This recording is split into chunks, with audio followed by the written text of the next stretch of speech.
The portal was never meant to be permanent. That was the first lie Dr. Elias Kaur told himself as he watched the chamber below fill with light. Years of theory had reduced reality to equations, folded space-time, intersecting dimensions, membranes brushing against one another like pages in a book. The experiment wasn't about travel. It was about proof, a glimpse, a measurement, something to confirm that the universe was larger than the narrow. Rules humanity had assigned it. The chamber hummed as power surged through the rings suspended above the floor. Symbols glowed along their edges, rotating in opposing directions. Air pressure dropped. The temperature followed. Elias adjusted his glasses, ignoring the unease crawling up his spine. "Sequence stable," Dr. Merrow said over comms. "No temporal distortion yet." Yet, the final command was his. When Elias pressed the activation switch, the space between the rings collapsed inward, not violently but deliberately. Light bent, stretched, and then folded into itself. What formed wasn't a hole or even an opening. It was an absence. An oval of darkness hovered in the center of the chamber, swallowing reflections. The kind of dark that didn't belong anywhere light existed. Someone laughed nervously behind him. The portal pulsed. Elias frowned. That wasn't in the model. The air vibrated, low and rhythmic, like a massive lung drawing breath. Instruments spiked wildly, numbers spilling off screens faster than systems could log them. "Elias," Merrow said, her voice suddenly tight. "Something's moving in there."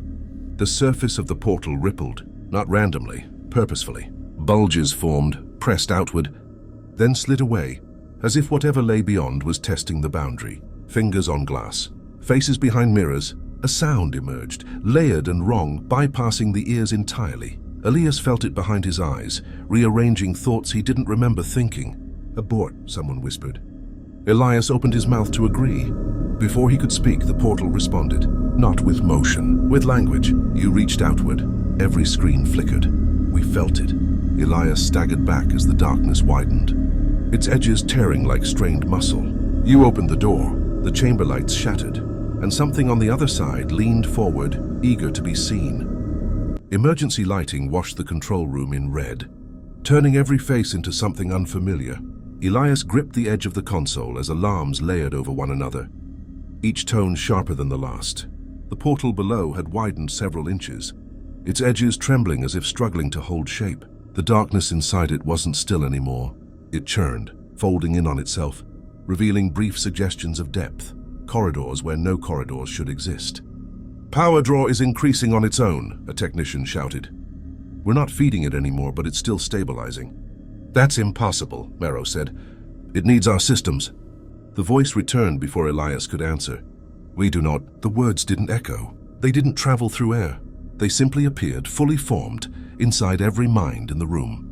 Several people screamed. One collapsed, hands clamped over his ears as blood leaked from his nose. Elias felt it differently. Not pain, pressure. Like something enormous leaning close, examining him with careful interest. "Who are you?" Elias said before fear could stop him. The portal's surface rippled again, slower this time.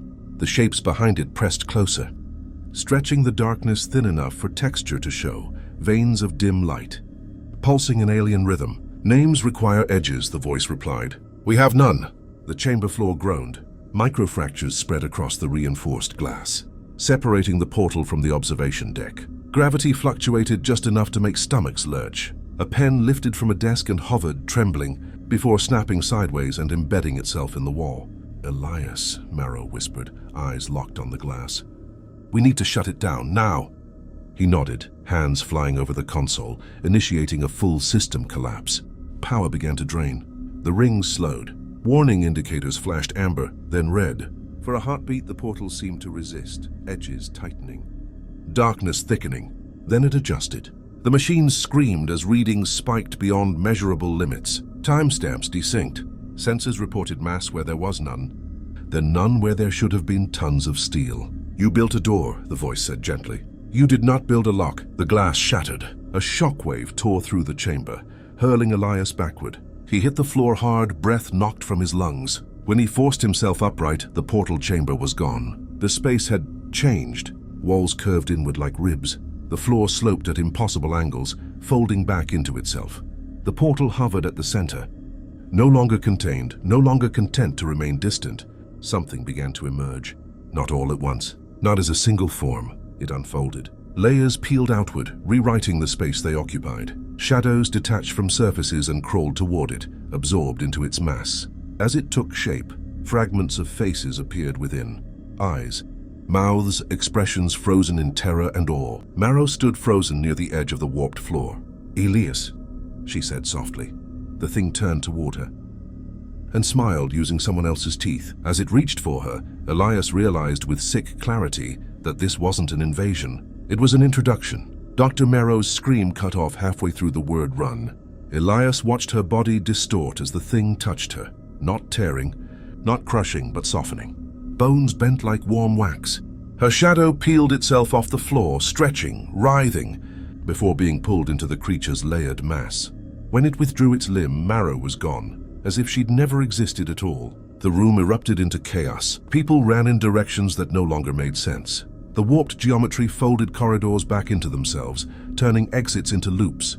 A security guard slammed into a wall that curved away from him, sending him sliding upward as gravity shifted. He screamed until his voice was swallowed by the hum of the creature. Elias staggered to his feet, vision swimming. "Emergency lockdown!" someone shouted. Too late. The creature moved deeper into the facility, not walking so much as rearranging itself forward. With every shift, reality followed its rules instead of humanity's. Lights dimmed, then brightened, casting shadows that lagged behind their owners. The air tasted metallic, charged with something ancient. The voice returned, calm now, almost curious. "Your structures are fragile," it said, "but adaptable." Security doors slammed shut ahead of it. For a moment, Elias felt hope. Then the doors bent inward, folding like paper, merging seamlessly into the walls as if they had never been separate objects at all. Containment teams fired experimental energy weapons. The bolts vanished mid-air, swallowed by distortions that rippled outward like water. The creature didn't flinch. Instead, it absorbed the impact, patterns of light flaring briefly within its layered body. We learned quickly. Elias reached the main control junction, hands shaking as he initiated a total power kill. Systems across the facility began shutting down, lights flickering, machines winding to a halt. The hum grew louder, angrier. The creature paused. For the first time, it hesitated. "Kill everything," Elias whispered. The last generator died. Darkness swallowed the facility whole. For several long seconds, there was nothing, no sound, no movement, no voice. Elias dared to hope they'd succeeded. Then laughter drifted through the black. Not loud, not mocking. Delighted. Emergency lights flickered back on, revealing the chamber empty. No creature, no warped walls, just scorched floors and shattered glass like the aftermath of a storm. On the steel wall beside Elias, something had been carved deep into the metal, glowing faintly from residual heat. "We are no longer separate." Elias felt a sudden pressure behind his eyes, familiar and unwelcome. The creature was gone, but it had not left. Silence followed the message. Not the comforting kind. No hum of machinery, no distant voices over comms. Just the sound of Elias's own breathing, too loud, too close. The emergency lights flickered weakly, struggling to stay on as if the building itself was unsure whether it still existed. "Hello?" Elias called. His voice came back to him wrong, slightly delayed, stretched, as though the room had taken time to decide how sound should behave. Bodies lay scattered across the floor. Some were whole. Others looked incomplete. Shadows didn't always line up with the people they belonged to. In one corner, a technician sat upright, eyes open, expression peaceful, except his reflection in a shattered monitor was still screaming. Elias forced himself to move. Every step felt monitored, not watched, remembered, like the facility itself had learned him, memorized the shape of his thoughts. He reached the control room and checked the remaining sensors. Most were dead. A few still spat out data that made no sense. Spatial readings that overlapped, timestamps drifting forward and backward by seconds at a time. Then he noticed the cameras. They were still recording. On one screen, a hallway stretched far longer than it should have. The far end lost in fog, a figure stood there, unmoving. As Elias watched, the camera timestamp advanced, and the figure raised its head in perfect sync. It was him. Elias recoiled, heart hammering. The feed flickered, replaced by another angle. Another Elias stood in the portal chamber, staring upward with an expression he didn't recognize. "Residual echoes," the voice murmured inside his mind. "Softer now, intimate. Elias slammed his fists onto the console. Get out of my head! A pause. This space was thin already, it replied. You merely showed us where to press. The facility shuddered. Dust drifted from the ceiling as distant structures collapsed. The sound muffled as though passing through water. Somewhere far above, something heavy dragged itself across concrete. Elias realized then that containment hadn't failed in a single moment. It was still failing. The creature hadn't vanished, it had diffused, spread into the cracks it had created, into reflections, into recordings, into memory itself. A radio on the desk crackled to life. Hello? A voice whispered, not panicked, curious. There's a door down here that wasn't here before. Elias reached for the mic. Where are you? Static answered. Then the voice again, closer now. Too close. It knows your name. The radio went dead. Elias looked up at the monitors as one by one, every camera feed slowly turned, not toward hallways or rooms, but inward, as if the building itself had decided what it wanted to look at next. Him! And somewhere deep beneath the facility, a new door began to open. The first breach outside the facility happened 12 hours later. Elias learned about it from a flickering emergency broadcast, the signal barely strong enough to cut through the static, gnawing at every frequency. A reporter stood in the middle of a city street, her face pale, eyes darting as if afraid to look at the sky for too long. Behind her, the horizon bent. Buildings leaned toward one another at impossible angles, windows stretching vertically like melting glass. The clouds above folded inward, spiraling slowly, colors bleeding where blue should have been. There are reports of spatial distortions, the reporter said, voice trembling. Authorities are advising citizens to remain indoors and avoid reflective surfaces. Reflective surfaces. Elias felt cold settle in his chest. The voice stirred, pleased. Open systems always seek balance. More reports followed. Mirrors that showed rooms slightly offset from reality. Hallways that took longer to cross than physics allowed. People stepping through doorways and not emerging where they should. Then the disappearances began. Not violent, not dramatic. People simply walked away from conversations, drawn by whispers only they could hear. Security footage showed them smiling faintly as they followed distortions into folded streets or shimmering doorframes that hadn't existed moments before. They didn't resist. Elias barricaded himself in the facility's lower levels, watching the world unravel through broken feeds. Governments denied it at first. Then communications went dark across entire regions, replaced by blank spaces on digital maps. Areas drones refused to enter. Signals refused to cross. The voice grew clearer with each passing hour. Your world is narrow, it told him, compressed by rules you mistook for truth. Why are you doing this? Elias whispered. A pause, long enough to feel deliberate. We are not destroying, it said. We are completing. Elias finally understood the mistake they'd made. The portal hadn't been a gateway for invasion. It was a handshake, a signal flare sent into a universe that had been waiting for something, fragile enough to accept help. Humanity wasn't being conquered. It was being edited. Outside, the sky darkened as unfamiliar stars blinked into view. Too many. Too close, arranged in patterns that felt intentional. People stared upward, transfixed, as their shadows stretched away from them, reaching toward the light. Elias shut off the broadcast. Deep within the facility, new doors had begun to appear, seamless, unmarked, leading somewhere that didn't exist on any blueprint. He could feel them calling, tugging gently at his thoughts. The voice whispered again, almost kind. Soon there will be no difference between inside and out. And somewhere far above, reality began to thin, ready to tear. Part 6. Integration. By the third day, the word normal had lost its meaning. Time no longer moved consistently. Elias marked hours on the wall of the control room, but the marks refused to stay where he put them. Sometimes they drifted closer together, sometimes they overlapped. Once he counted fewer marks than he remembered carving. The voice was constant now. Not loud, not demanding, simply present, like a second heartbeat layered beneath his own. You adapt quickly, it observed. Elias ignored it and focused on the feeds that still functioned. Cities had become patchwork landscapes, streets folding into one another, buildings sharing walls with places they didn't belong. A hospital corridor opened into a forest of unfamiliar geometry. An apartment window looked out onto an ocean that pulsed instead of waved. People were changing. Some resisted, hiding indoors, covering mirrors, taping over screens. Others embraced it, stepping willingly into distortions. They returned altered, eyes reflecting too much light, shadows arriving a second too late. They spoke calmly about how quiet everything felt now. "The noise is gone," one man said into a camera before walking into a wall that rippled and accepted him. Elias turned away.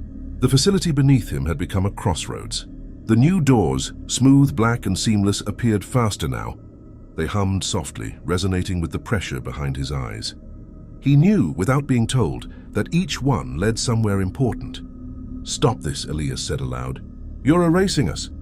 The voice paused, thoughtful. "You erase yourselves constantly," it replied. "We merely remove the inefficiencies." Images flooded Elias's mind, wars that never happened, diseases that unraveled before they spread, cities rebuilt into shapes that defied decay. Humanity endured in every vision, but never alone. "You're turning us into something else. A broader version of what you already are." The ground shook as the sky above the facility split open like an eyelid. Light poured through the rupture, not blinding but revealing, showing layers of reality stacked impossibly close together. Across the world, people felt it. The pressure, the invitation. Portals opened everywhere. Not violent tears, but smooth transitions, doorways forming where belief and curiosity intersected.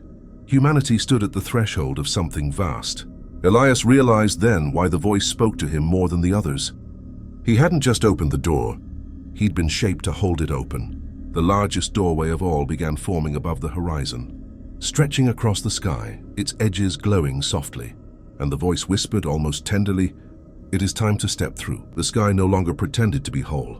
The great doorway stretched from horizon to horizon, a luminous seam splitting the heavens open. It didn't glow like fire or lightning. It shone with clarity, as if reality itself had been peeled back to reveal something cleaner underneath. The pressure in Elias's head eased the moment he looked at it, like a long-held breath finally released. Across the world, people stopped where they stood. Traffic froze mid-intersection. Conversations died mid-sentence. Millions tilted their heads upward in perfect, awful synchrony. Some cried, some smiled. Many simply watched, transfixed by the sense that something impossibly important was finally happening. The voice spoke everywhere at once. "You have reached the edge of what you can be alone." The doors within the facility opened in unison. Elias stood before the largest one, its surface reflecting not his face, but countless versions of himself, older, younger, altered. In some reflections, he wore unfamiliar shapes. In others, he was no longer human at all. Yet every version shared the same expression: acceptance. "You planned this," Elias whispered, "from the moment we made contact." "No," the voice replied. "You invited it." Memories stirred, subtle pressures nudging his research forward. Equations that had felt like inspiration, but now tasted like guidance. The portal design, the timing, even his own curiosity. None of it had been forced, just encouraged. Outside, people began to move. They walked toward doorways, reflections, folds in the air. Families held hands. Strangers embraced. There was fear, yes, but underneath it ran a deeper feeling: relief. The burden of separation lifting at last. Elias felt it too. A lifetime of isolation, of living inside a single skull. A single fragile body suddenly felt small. The voice offered something vast: continuity, expansion, an end to the narrow. Loneliness of being one thing at a time. "What happens to us if we go through?" Elias asked. A pause. "You remain," the voice said carefully, "but no longer alone with yourselves." The doorway before him rippled. Above, the sky portal widened, and shapes pressed forward, countless, patient, radiant with intent. They weren't invading. They were waiting. Elias placed his hand against the door. It was warm, familiar. Behind him, the last alarms fell silent. Ahead of him lay the end of humanity as it had ever been understood, and perhaps the beginning of something that would never end at all. He stepped forward. As the world held its breath, there was no sensation of crossing over, no flash of light, no tearing of flesh or collapse of thought. Elias stepped forward, and the concept of forward simply stopped meaning anything. Space unfolded around him like a completed thought, vast but gentle, layered with structures that felt more like ideas than places. He was not alone. He was everywhere he had ever been. Memories no longer lived behind his eyes. They stretched outward, shared and overlapping, braided together with countless others. Humanity flowed through him not as bodies, but as patterns: love, fear, curiosity, regret. Billions of lives, distinct yet connected, no longer isolated by skin and bone. The voice was different now, not separate, not above him. It spoke as him. You were never meant to endure as fragments. It said, or rather they said, or perhaps we did. Language struggled here. You evolved to survive separation. Now you evolve beyond it. Elias searched for himself within the vastness. He found pieces, his childhood curiosity, his first discovery, his final doubt, but none of them were alone anymore. They were woven into something wider, something resilient. Below, if below still existed, the earth changed quietly. Cities restructured themselves, not collapsing but reorganizing, reshaping into forms that distributed thought as much as matter. Disease unraveled as systems corrected themselves. Conflict lost its fuel when no mind stood truly apart from another. Humanity did not vanish, it spread. Those who had refused the threshold still lived, still dreamed, still feared. They were not punished. They were watched over, gently insulated, allowed time to decide. The doors remained. Choice had always mattered. From the outside, the universe observed a remarkable thing. A species that did not burn itself out or fade into silence, but instead dissolved its borders and continued, expanded, patient, aware. From the inside, there was no ending. Only growth. Only connection. Only the quiet understanding that curiosity had not doomed humanity. As so many stories warned, it had saved them by teaching them how to stop being alone. And somewhere deep within the vastness of what we became, a single thought echoed fondly, endlessly. Thank you for opening the door.